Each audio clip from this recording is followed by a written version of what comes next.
జగన్మోహన్ రెడ్డి దురహంకార పాలనకు, బడుగు బలహీన వర్గాల అణచివేతకు కేర్ ఆఫ్ అడ్రస్గా మారిపోయింది. ఆంధ్రప్రదేశ్ రాష్ట్రం అంటే ఒకప్పుడు అభివృద్ధికి చిరునామాగా ఉండేది. అణగారిన వర్గాల అసలైన రాజకీయ వేదికగా తెలుగుదేశం పార్టీ ప్రభుత్వంలో ఉన్నప్పుడు బీసీలు, దళితులు, మైనార్టీలు అందరూ కూడా సురక్షితంగా జీవనం సాగించేవాళ్ళు. ఈరోజు 76 మంది బీసీ నాయకుల్ని అతి కిరాతకంగా హత్య చేశారు వైసీపీ గుండాలు.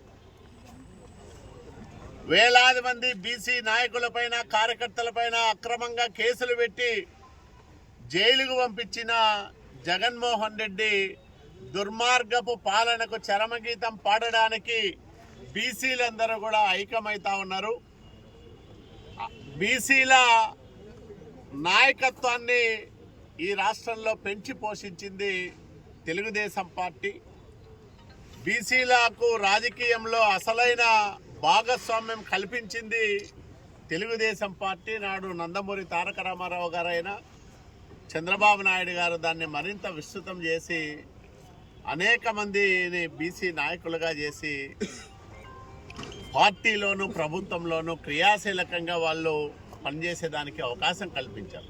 ఈరోజు నేను అడుగుతా ఉన్నా, జగన్మోహన్ రెడ్డి సలహాదారులో ఎంతమంది బీసీలు ఉన్నారు? జగన్మోహన్ రెడ్డి చుట్టూ ఉన్న నలుగురు రెడ్ల చేతుల్లో రాష్ట్రం నాశనం అయిపోతా ఉందా లేదా, నలిగిపోతా ఉందా లేదా? రాష్ట్ర వ్యాప్తంగా ఉండే రెడ్లు కూడా జగన్మోహన్ రెడ్డి పాలన పైన సంతృప్తిగా లేరు. కేవలం కొంతమంది ఎవరైతే డబ్బు సంచులు మోస్తారో ఆ రెడ్లు మాత్రమే జగన్మోహన్ రెడ్డి పాలనలో అధికారం చెలాయిస్తూ ఉన్నారు. కాబట్టే ఈ దురహంకార పాలనకు చరమగీతం పాడాలన్నా, మళ్ళా ఒక బీసీల ప్రభుత్వం, బడుగు బలహీన వర్గాలను ఆదుకునే ప్రభుత్వం ఈ రాష్ట్రంలో రావాలన్నా చంద్రబాబు నాయుడు గారు ముఖ్యమంత్రి కావాలా.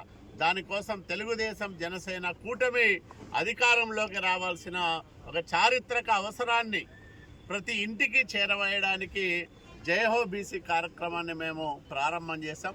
ఈ రాష్ట్రంలో దాదాపు 1 కోటి మందిని స్వయంగా ఈ జయహో బీసీ కార్యక్రమం ద్వారా కలవబోతా ఉన్నాం.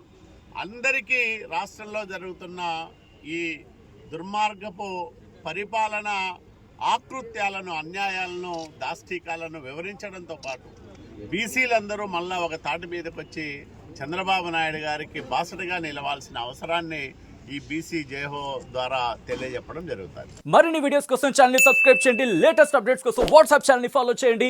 అండ్ లింక్ డిస్క్రిప్షన్ లో ఉంది.